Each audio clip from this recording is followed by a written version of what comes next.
Good morning and welcome to Four Wheels in the Seat. I'm Alex Dalrymple. This is my channel where I review new cars every week for people who maybe cars are just that. They are literally four wheels in a seat and you might need to buy one and you don't know where to start. Well, this is a good place to do it because I review cars in a very simple, straightforward way.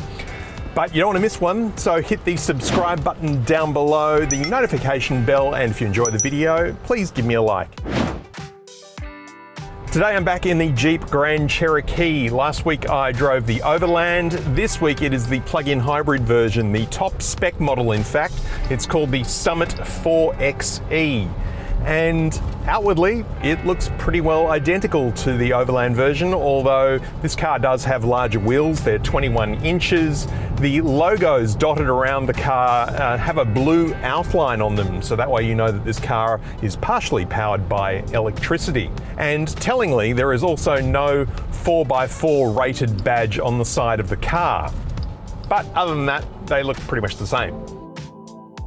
Under the bonnet, of course, is where you'll find the biggest difference because here we've got a plug-in hybrid powertrain with a 2-litre 4-cylinder turbocharged petrol engine connected to an electric motor, and together they output 280 kilowatts of power and 637 newton meters of torque, which is a massive number. That does make this car more powerful than the V6 petrol version.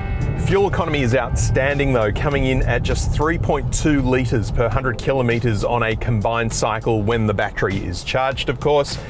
And brake towing capacity is a little bit lower in this car. It comes in at just 2,722 kilograms, which is about 100 less than the V6 petrol version. When the battery is fully charged, you can go about 52 kilometres on electric-only power. The interior of the Summit Hybrid takes the already very nice interior from the Overland and steps it up a notch with a passenger touch screen. We've got more of this nice exposed wood here in the middle of the dash, and that extends onto the door inserts too, plus also quilted leather on the seats and again on the lower part of the door inserts. It is a very nice interior. So this screen here for the front passenger is a first for me. I don't think I've ever seen that in a car before. And cleverly, it's actually angled at such a position that the driver can't see it. This screen allows an external HDMI device to be plugged in. So in theory, whoever's sitting there could watch a movie. Also, they can control the car's sound system as well as the navigation. The controls here in the center, pretty much the same as the Overland. So we've got a row of buttons up here on top that are angled away from the driver, which is a little bit strange.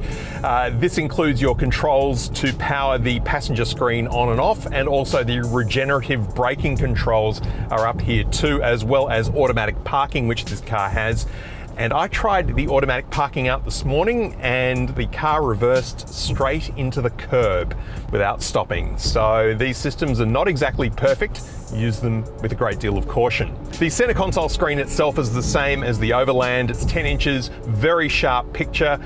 The software is really, really good. It includes pages and pages of controls for the car's four-wheel drive capability, as well as a lot of additional information on the hybrid powertrain. So you can see the charge left in the battery, your range, and your previous driving habits. Plus, of course, wireless Apple CarPlay. The most important difference though from an infotainment point of view is the sound system though, because this car has more than double the number of speakers of the Overland, 19 no less. And it is a Macintosh powered system and it sounds brilliant. The rest of the center console, pretty much the same as the Overland, including the four-wheel drive low buttons and the hill descent control down here on the lower console. This car gets a head-up display, which the Overland does not have, which is nice and bright. The digital instrument cluster, basically the same as the Overland, although here it is actually much better. It includes full-screen maps, which are pretty much on par with anything that you'd find in an Audi. They are really sharp, really clear. There's a lot of customization available on this screen. There's a lot of different things you can display. You could spend quite some time playing around with all of the settings here. Steering wheel, same as the Overland. The lighter wood color that is featured in the center of the dash is continued onto here as well. This steering wheel feels really nice in the hand. Paddle shifters on the back of the wheel, plus volume and track change controls here on the back of the paddles. Down here by my right hand side are 3 buttons that allow you to control the powertrain. So you can have this car in full hybrid mode, electric only mode if there's sufficient charge in the battery, or e-save mode where it pretty much just engages the petrol motor the whole time and saves the battery charge for later.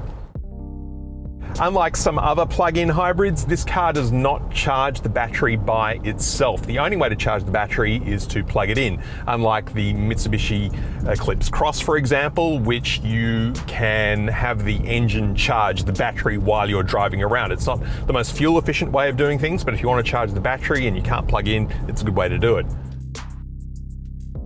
So as I mentioned before, this car does have regenerative braking. You can control the amount of regenerative braking, but it's not very strong. So you're not really doing one pedal driving in this car like you can in a lot of EVs. And the amount of power that goes back into the battery is, well, minimal.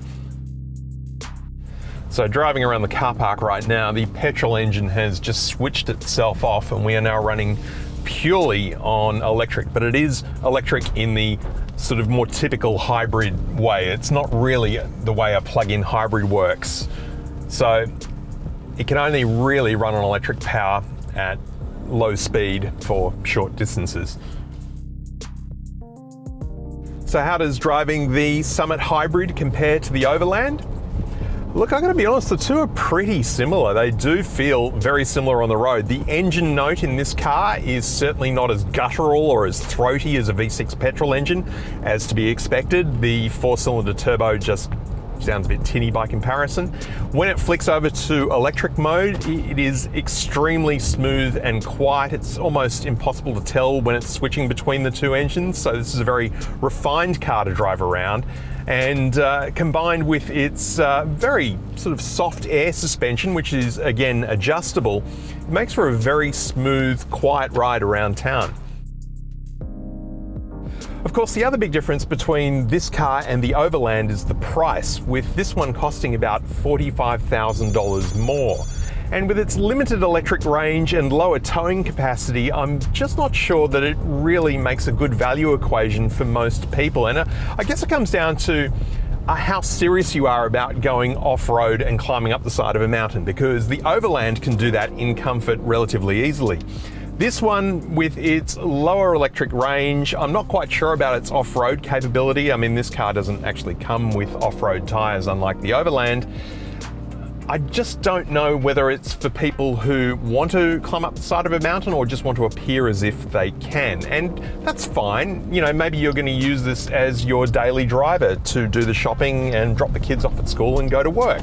And this car does that extremely well. And if you're doing less than 50 kilometers a day, you can do it purely on electric power. So I guess it comes down to what you want to use it for.